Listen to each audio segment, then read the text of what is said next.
Muy bien, mis hermanos, ya hemos adorado a nuestro Señor Jesucristo, ya le hemos expresado cuánto le amamos. Ahora les pido por favor que abran sus Biblias en Mateo y vamos a empezar en el primer capítulo, Mateo capítulo 1, y en el versículo 1 vamos a leer los primeros 3 versículos. Mateo capítulo 1, versículo 1. Si usted es nuevo o si no está preparado, no sabe cómo encontrar, vaya ahí en su teléfono o en su computadora, en un tablet, vaya a Google y ponga Mateo capítulo 1 y va a tener muchas opciones. Les voy a dar unos segundos para que encuentren Mateo capítulo 1, empezando en el versículo 1 y luego empezamos con el sermón.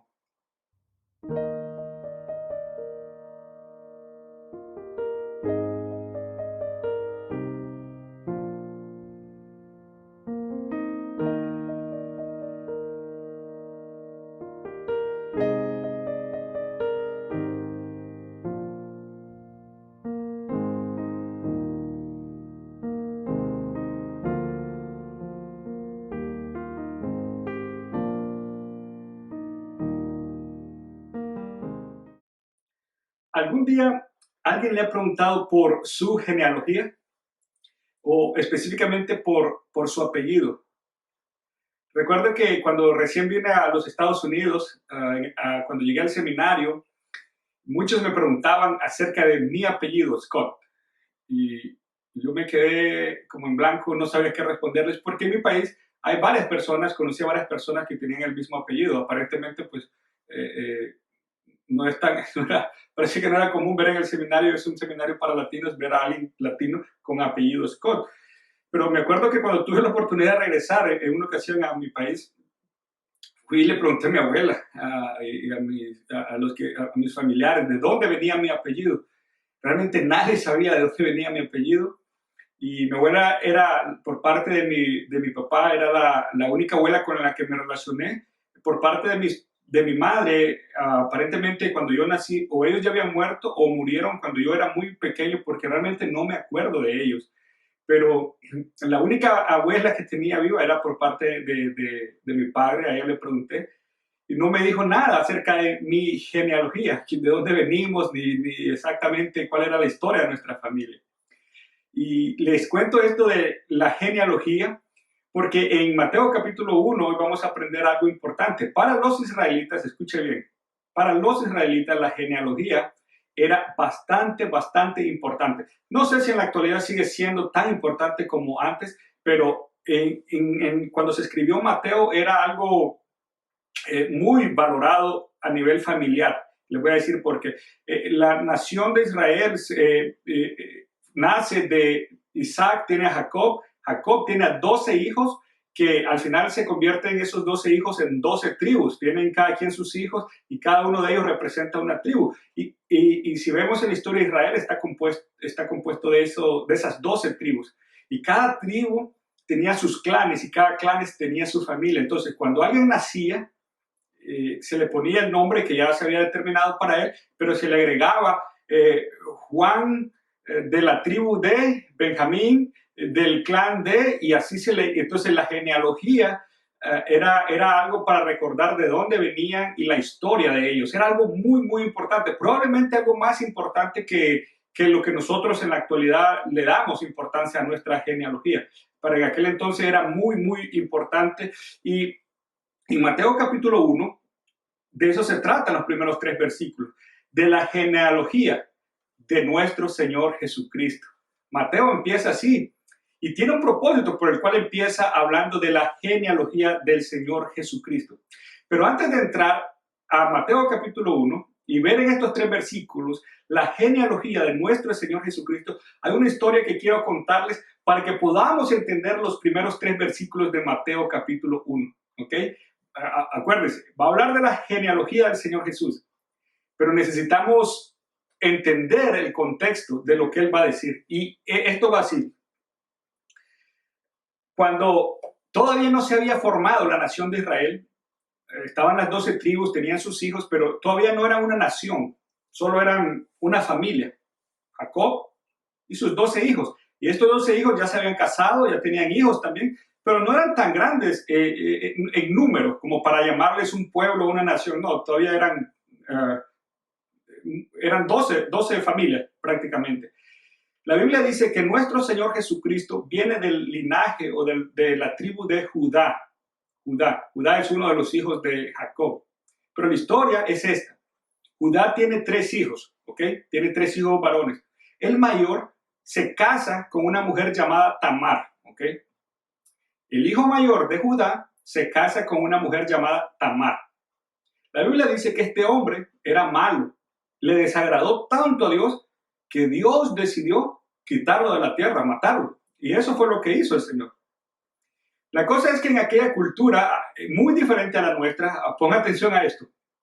Cuando una mujer, o más bien cuando había una pareja, un hombre y una mujer se casaban, y el hombre moría, y si no tenían hijos, o sea, la mujer quedaba viuda y sin hijos, la cultura de aquel entonces, no creo que se haga hoy así en Israel, pero la cultura de aquel entonces era que si tenía ese hombre que había muerto un hermano, el que le seguía en edad tenía que casarse con la viuda, ¿ok? Tenía que casarse con ella y engendrar hijos. Nada más que, mire la cultura, los hijos iban a llevar prácticamente la representación, el nombre del hijo mayor, del que había muerto. Prácticamente el segundo hijo tenía que levantar descendencia para honrar al hermano que había muerto, el hermano mayor. Y eso fue lo que sucedió. Judá le dio a su segundo hijo en matrimonio a Tamar. Pero la Biblia dice que este también era malo, tan malo que Dios también se desagradó de él y lo mató. Y ahora hay un tercer hijo que tiene Judá, pero él todavía no estaba en la edad de casarse. Entonces Judá manda a llamar a su nuera Tamar y le dice: Tamar, regrésate con tus papás, regrésate con tus padres, quédate allí, y cuando mi tercer hijo crezca y ya tenga la edad de casarse, yo te lo voy a dar en matrimonio. Y Tamar se fue, obedeció, fue con sus padres y se quedó allí esperando a que el tercer hijo creciera para poder casarse con él.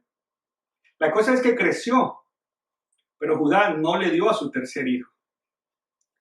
Y en ese tiempo, la esposa de Judá murió, así que ahora Judá quedó viudo y con su hijo menor. La historia, y esto está relatado en las escrituras, ¿ok? La historia dice, la Biblia dice en el Antiguo Testamento que una vez que murió la esposa de Judá, subió a un pueblo a hacer algo. Tamar se da cuenta, escucha de que Judá va a salir de su pueblo donde está para ir a este siguiente pueblo, y ella llega a ese pueblo a encontrarlo. Pero esta es la cosa, ella se disfraza y se disfraza de prostituta. En aquel entonces, otra vez en la cultura de aquel entonces, las prostitutas se ponían, o las mujeres que se dedicaban a eso, se ponían un velo, se tapaban la cabeza, y esa era una señal para decirle a los hombres que ella era una prostituta, que a eso se dedicaba. Entonces Judá, al subir a este pueblo, iba a hacer algo. Cuando vio a la mujer con el velo, se acercó a ella y le dijo: ¿cuánto me cobras para pasar unas horas contigo? Y entonces la mujer le dijo: ¿qué tienes para darme? Y Judá le dice: bueno, pues te voy a enviar un cabrito de mi manada cuando regrese a mi pueblo. Y ella le contesta: ¿y qué tienes de garantía para saber que vas a cumplir tu palabra? Y él le dijo: ¿qué te puedo dejar de garantía? Entonces le dijo ella: ¿por qué no me das tu anillo y tu bastón? Y así los tengo como prenda, y cuando tú regreses me envías el cabrito y yo te regreso tus prendas. Y eso fue lo que sucedió. Ahora recuerden, Judá no sabía que ella era Tamar porque estaba cubierta con el velo, tenía la cara cubierta. Pasaron la noche, Judá se regresa, pero la cosa no quedó allí. Ella queda embarazada. Okay, esta historia no es la mejor o la historia más bonita que les estoy contando. De hecho, es una de las historias más horribles y desastrosas en el Antiguo Testamento. Es un problema familiar horrible el que se va a desatar. Pero ella queda embarazada, y queda embarazada de mellizos, 2 niños. Judá regresa, no se da cuenta de eso.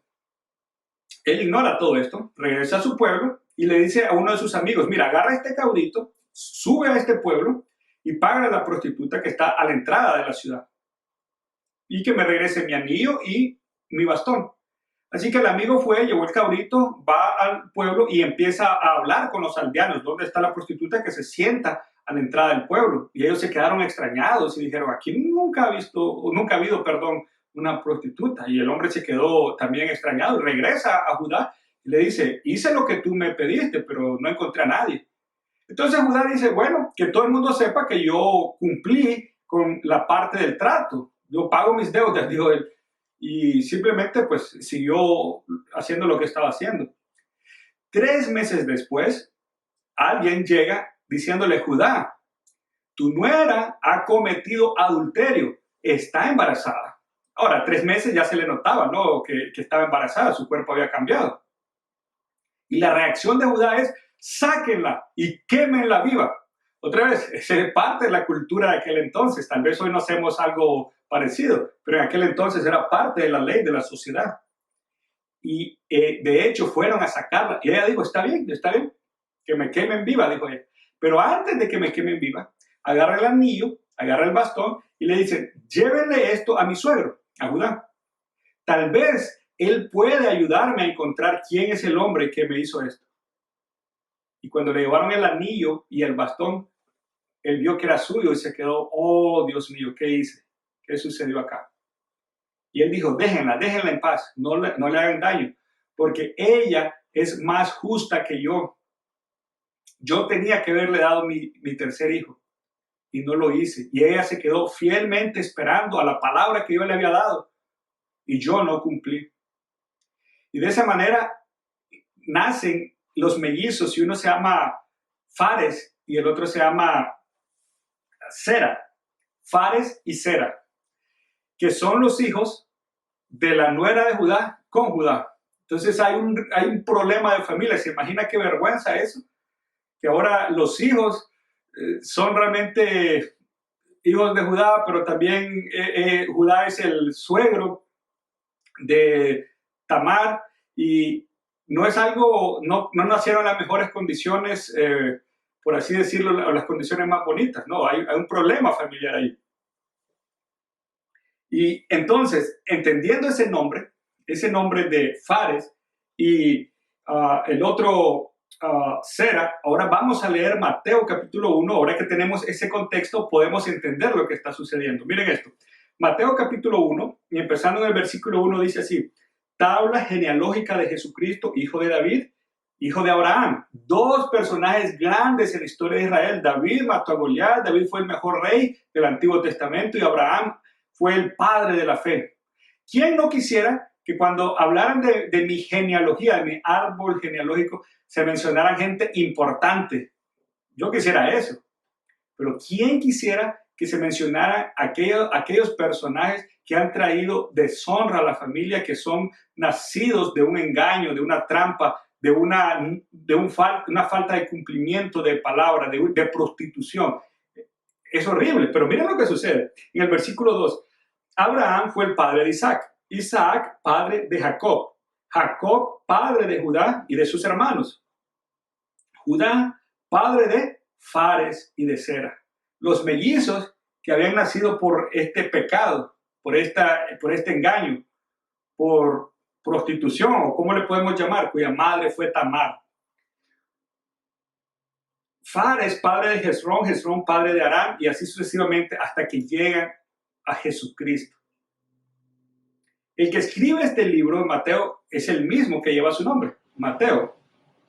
Y lo escribió años después de que el Señor Jesucristo había muerto.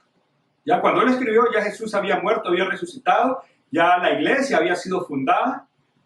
Y prácticamente los fariseos, con la ayuda de los romanos, pues ya habían asesinado al Señor. Y por la razón por la cual Mateo empieza el libro con la genealogía de Jesús es porque Mateo tiene un punto. Él quiere probarle a sus lectores de que Jesús es realmente el heredero al trono de David. Entonces había una profecía que el Mesías tenía que nacer de la genealogía de David. Y entonces por eso Mateo está probando que Jesucristo cumple esa parte de la profecía. Jesús viene de la tribu de Judá y viene de David y David de la tribu de Judá. Entonces, lo que está diciendo Mateo es, Jesús cumple con esta parte de la profecía. Pero mi pregunta es, ¿tenía Mateo que poner el nombre de Fares y tenía que poner el nombre de Sera? ¿Por qué no simplemente pasarse de Abraham a Isaac, Isaac a Jacob, Jacob Judá y Judá, no sé? ¿Por qué tenía que pararse y hacer énfasis en Sera, en Fares y en Tamar? Yo creo que hay una lección que Dios quería darnos a todos, incluyendo a los lectores de aquel entonces. Porque otra vez, en el árbol genealógico, esta historia es una historia de vergüenza. ¿Por qué incluirla ahí? ¿Por qué no taparla? ¿Por qué no brincarse una generación? De todas maneras, Fares y Zera no eran personajes grandes y no tenían que hacerlo al pie de la letra. Cada hijo tenía que ser nombrado. Generalmente lo que se hacía es que se nombraban los personajes más importantes de la genealogía, pero qué cosa importante hicieron Fares y Zera. Y es ahí donde yo quiero que veamos que el Espíritu de Dios, y esto es lo que yo creo, el Espíritu de Dios inspiró a Mateo para que pusiera exactamente estos nombres, para que los lectores recordaran esta historia de vergüenza. No para avergonzar al Señor Jesús o a nadie, era para darnos una lección a todos nosotros, ¿ok? Y esta es la lección que yo quiero que veamos. Yo creo que Dios quiso que esa historia no se tapara, que más bien saliera a relucir, para que entendamos esto. Número uno en esta mañana, ¿ok? Él quería que entendiéramos que su gracia, la gracia de nuestro Dios, es más grande que cualquier error que podamos haber cometido. Ponga atención, la gracia de nuestro Dios es más grande que cualquier error que podamos haber cometido. ¿Ok? Es para que entendamos de manera más práctica que Él puede limpiarnos de nuestra maldad y perdonarnos cualquier pecado que nosotros hayamos cometido, cualquier cosa que haya en nuestro pasado, que traiga vergüenza, que cada vez que nos acordamos de eso, nos hace lamentarnos, sufrir por dentro. ¡Ay, qué vergüenza esto que pasé en mi pasado! Yo creo que esa era la razón por la cual Dios quiso que Mateo escribiera esta historia. Otra vez, él pudo haberse acusado, pasado, y ni siquiera nombrarlo, porque Fares y Zera no hicieron nada de renombre. Yo creo que Dios estaba diciéndole a sus lectores, y en este caso también a nosotros, que no importa lo que haya en nuestro pasado, si nosotros le entregamos nuestras cargas a Dios, Él puede agarrar ese pasado y echarlo al fondo de la mar y darnos un nuevo comienzo. Me acuerdo que una vez mi esposa y yo íbamos para Nicaragua, en un viaje misionero. Todavía no vivíamos en Austin, pero llegamos a San Antonio, y me acuerdo que en esa ocasión íbamos a estar un buen tiempo allá en Nicaragua, y empacamos todo lo que pudimos, hasta casi empacamos el gato del vecino. Teníamos un montón de cosas en las maletas y cargamos el carro, llegamos a San Antonio, y esta es la sorpresa, que cuando llegamos al aeropuerto en San Antonio,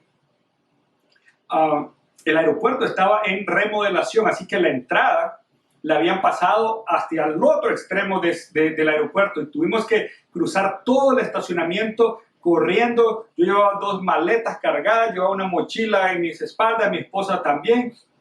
Íbamos como locos corriendo para que el avión no nos dejara. Cargados. Llegamos a Nicaragua y quedamos ahí un buen tiempo.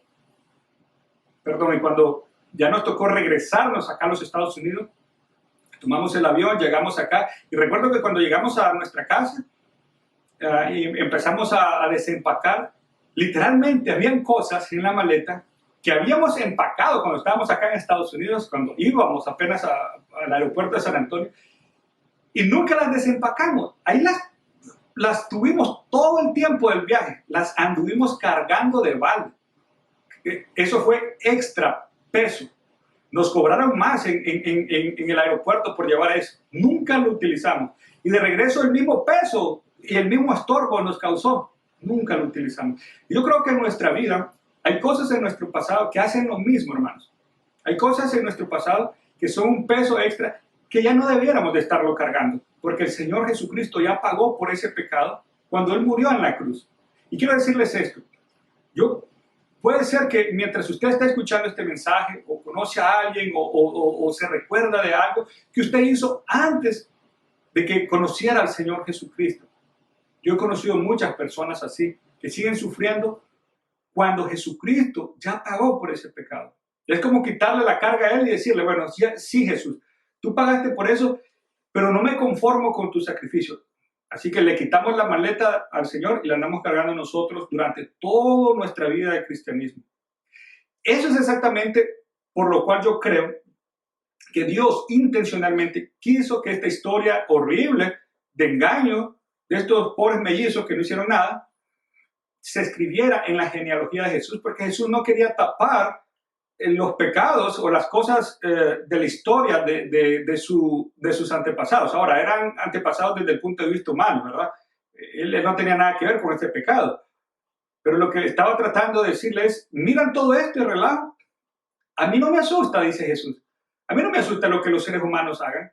Precisamente para eso viene este mundo. Para perdonar los pecados, no para señalar los pecados de la gente. Y si ustedes vienen a mí, dice el Señor Jesucristo. Es más, en Mateo y en el Nuevo Testamento hay una invitación clara del Señor Jesucristo donde dice, vengan a mí todos ustedes que están trabajados y cargados y yo los haré descansar. Él no dice oculta o pretende que nada sucedió, dice, entrégamelo a mí no me impresiona esto. Pero una vez que he perdonado tu pecado y que he resuelto esto, no tienes por qué seguir cargando con eso. Entonces, es lo mismo que yo quisiera que pusiéramos nuestra mente en esto. ¿Qué es aquello, mi amado hermano, que cuando tú recuerdas te causa dolor y no te deja ser feliz, no te deja ser libre, no te deja disfrutar de la gracia del Señor Jesucristo? Yo me he encontrado personas que me dicen, pastor, si usted conociera mi pasado, si usted supiera lo que yo he hecho, a lo mejor ni me estaría prestando atención. A lo mejor ya me hubiera despedido de la conversación, ni siquiera estuviéramos hablando. Yo les quiero decir, no es así. Esa es la manera en que nosotros tratamos a los demás y creemos que Dios nos trata a nosotros. Pero gracia quiere decir es un don inmerecido, algo que no merecemos. Gracia no es algo que usted y yo nos ganamos, es algo que usted y yo solo podemos aceptar y disfrutar. Por supuesto, esto no es una licencia para pecar o hacer cosas malas. Pero lo que quiero decirte es, mis amados hermanos, que esto es fundamental en la vida cristiana. Si nosotros de corazón le hemos dado nuestra vida al Señor Jesucristo, Él ha perdonado cualquier cosa que nosotros hayamos hecho. Así que no vale la pena estarnos atormentando de cosas increíbles que pudimos haber hecho. A Dios no, tal vez a nosotros nos causa, cuando nos contamos nuestras desgracias y lo que hemos hecho, nos sorprendemos, pero a Dios no. Imagínense cuántas personas le dicen, pastor, mire, esta casa que tengo, esta cuenta de banco, estas cosas, usted no conoce mi pasado. Es el producto de robo, de artimañas, de evasión de impuestos y de esto. ¿Usted cree que Jesucristo puede perdonarme? La respuesta es claro.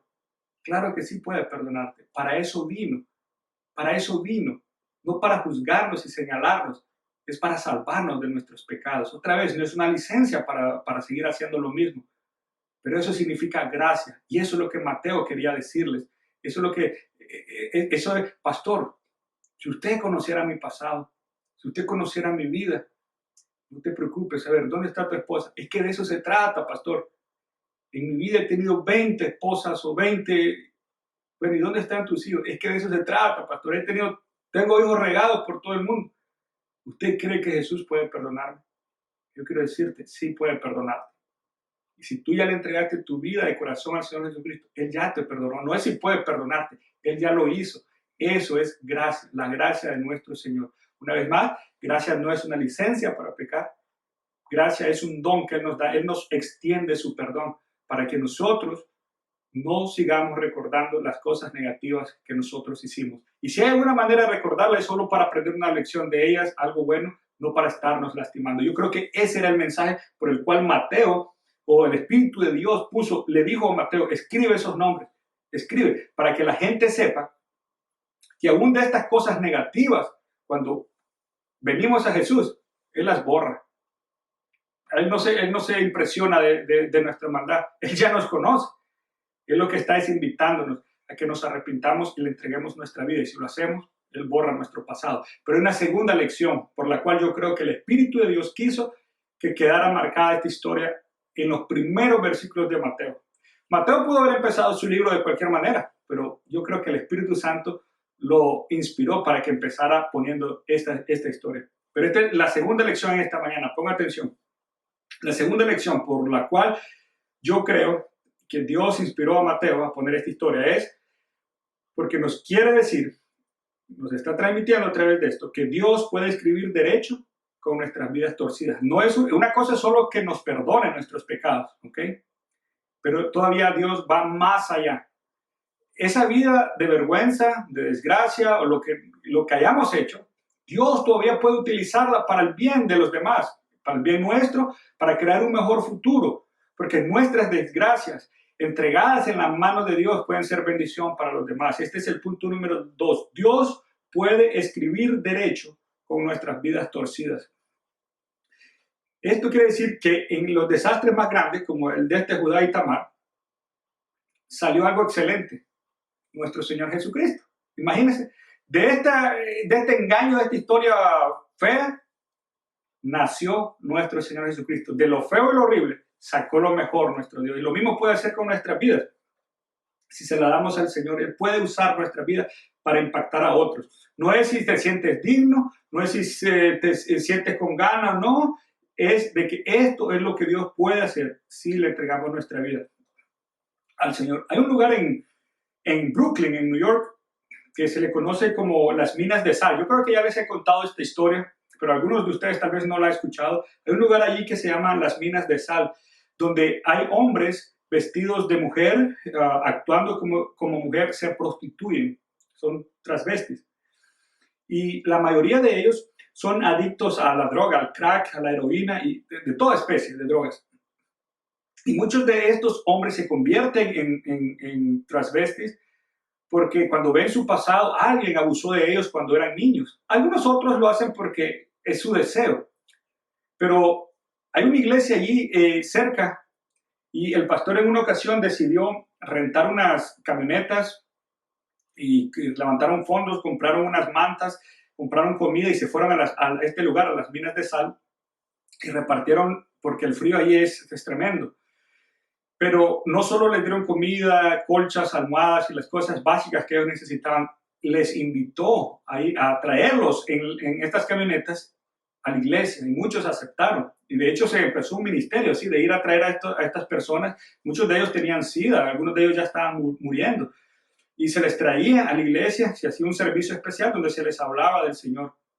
Y cuenta el pastor que en una ocasión, en uno de estos servicios especial para estas personas, el pastor estaba saliendo de su oficina, iba para el templo y miró una mujer rubia con zapatos de tacón, bien vestida, estaba de espalda. Entonces él tenía que pasar por el pasillo y le dijo, ¿me permite por favor pasar? Y la voz que le contestó era la voz de un hombre, una voz bien gruesa.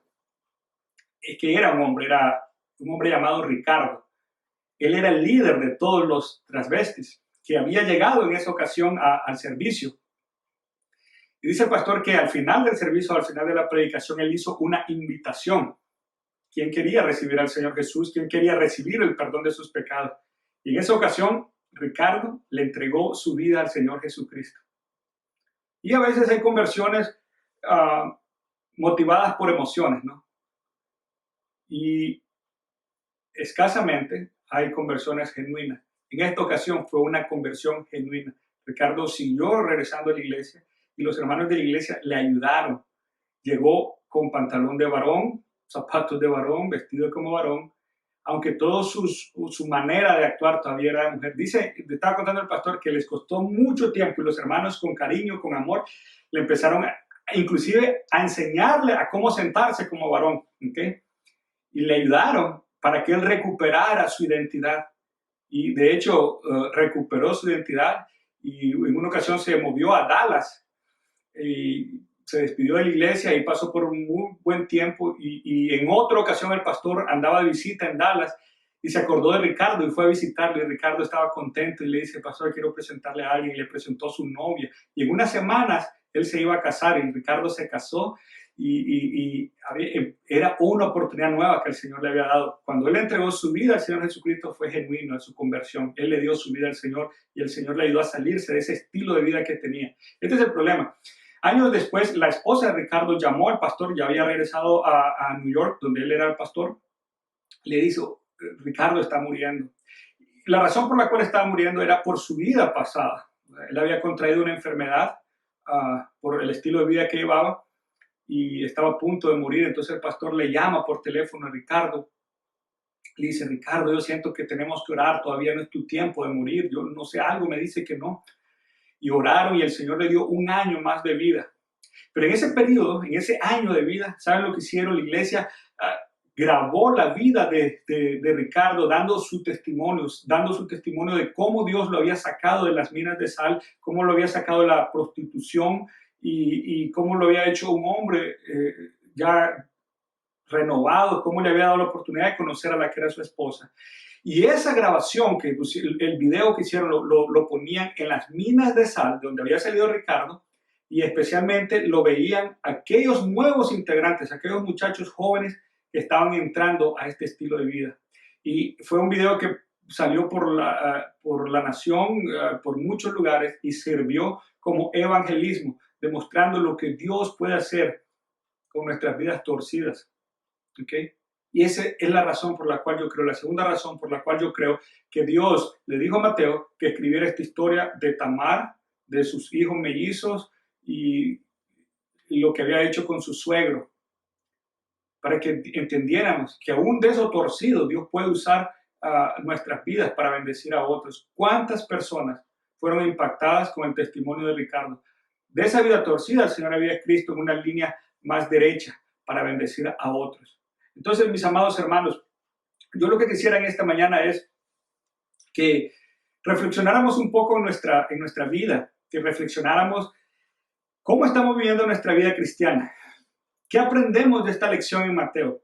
¿Qué nos está diciendo el Señor a tu corazón, a mi corazón, a nivel personal? ¿Hay algo en tu vida que ya viniste al Señor Jesús, genuinamente le diste tu corazón al Señor, pero hay algo que tú mismo no te has perdonado? ¿Hay algo que todavía estás cargando? ¿Hay una cuenta pendiente que no te deja en paz, que no te deja dormir? ¿Algo que hiciste? Yo no estoy diciendo que no vale la pena ir y pedir disculpas si hicimos daño a alguien o tomamos una mala decisión. No, incluso creo que eso sería bueno. Lo que estoy diciendo es que si realmente le dimos nuestra vida al Señor Jesucristo, Él agarró todos nuestros pecados y los tiró al fondo de la mar. No vale la pena irlos a recoger de allá y andarlos cargando cuando Jesús ya se hizo cargo de ellos.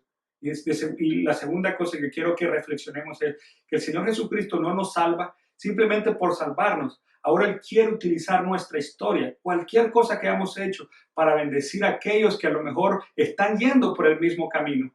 Cualquiera sea tu historia, Dios puede utilizarla para traer otros a los pies del Señor Jesucristo, para que otros le conozcan, para que otros puedan decir, wow, pero si yo estoy a punto de hacer eso que tú me estás contando, y tú puedes decirle, no vayas por ese camino, mira lo que yo hice y mira lo que sucedió, pero mira también lo que Jesucristo ha hecho con mi vida. Así que mis amados hermanos, Dios no nos salva simplemente por salvarnos, nos salva para que nuestra historia sea contada de tal manera que otros digan, wow, si Dios pudo hacer eso en tu vida y con tu vida, también Él puede hacer eso con la mía.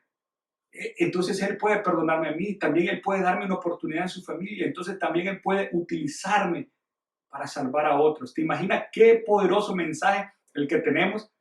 El Evangelio de nuestro Señor Jesucristo con el testimonio de lo que Él ha hecho en nuestra vida. De hecho, si tú lees las Escrituras, te vas a dar cuenta que todos los grandes hombres de Dios tienen una cola que le pisen, tienen una historia horrible. Por ejemplo, Pablo fue un asesino, era un terrorista, andaba matando a los cristianos por adorar al Señor Jesucristo. Y de ahí el Señor lo sacó para predicar el Evangelio. Y la mayoría del Nuevo Testamento lo tenemos escrito por manos de Pablo, del terrorista que andaba matando cristianos.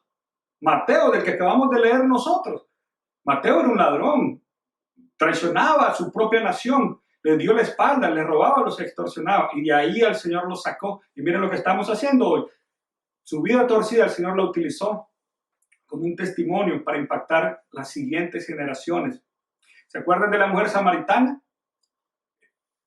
Su vida era de desgracia. Había tenido 5 esposos, ahora el que tenía ya ni siquiera era casada, estaba viviendo en adulterio. Y cuando le entregó su vida al Señor Jesucristo, muchos vinieron a los pies del Señor por el testimonio de ella. Entonces, mis amados hermanos, tu vida vale mucho. Tu vida vale mucho, tu historia, cualquiera sea tu historia. Si tú se la entregas al Señor Jesucristo, Él puede utilizarla para bendecir la vida de muchos y traerlos a sus pies. Mi invitación en esta mañana es reflexiona cómo Dios puede utilizar tu vida o qué hay en tu vida que todavía no le has entregado a tu Señor. Entrégale esas partes, esas cosas tal vez ocultas que a lo mejor duelen, dolorosas, que no quieres ni siquiera hablar de ellas. Entrégaselas al Señor Jesucristo, ponlas ahí como una ofrenda, dile Señor, esto que yo trato de ocultar, Señor, lo pongo a la luz tuya para que tú me sanes, me perdones, me quites esta carga y lo utilices para que muchos vengan a los pies tuyos. Mis amados hermanos, espero que hayamos aprendido algo. Esta es la vida cristiana, su gracia es más grande que cualquier cosa que nosotros hayamos hecho. Y Él puede escribir, con nuestras vidas torcidas, puede escribir una línea derecha de bendición para los demás, si nosotros lo permitimos y si nos dejamos perdonar, amar y usar por nuestro Señor Jesucristo. Que tengan una excelente semana. Espero que sea esta semana que viene mucho mejor que la que tuvimos, que podamos vernos de nuevo el domingo y que podamos reflexionar en lo que aprendimos hoy en Mateo, que nuestra relación con el Señor Jesucristo pueda crecer aún más. Voy a pedir que cierren sus ojos y vamos a hacer una oración. Padre, en el nombre de Jesús, gracias por tu amor, gracias por tu misericordia, gracias por esta historia, gracias por darnos esperanza, gracias por darnos perdón, gracias por tu misericordia y gracias que no merecemos. Y gracias porque aparte de perdonarnos, Señor, puedes utilizarnos para bendecir a muchos. Gracias por darnos una nueva identidad, un nuevo lugar contigo, mi Dios. Bendice a otros, trae a nuestros familiares, seres queridos, compañeros de trabajo, a los pies tuyos, que lleguen a conocer tu amor y tu gracia también, Dios. Padre, todo esto te lo pedimos en el nombre de Cristo, tu amado, nuestro Señor Jesús. Amén. Nos vemos el próximo domingo acá en Hill Country en español. Que el Señor les bendiga.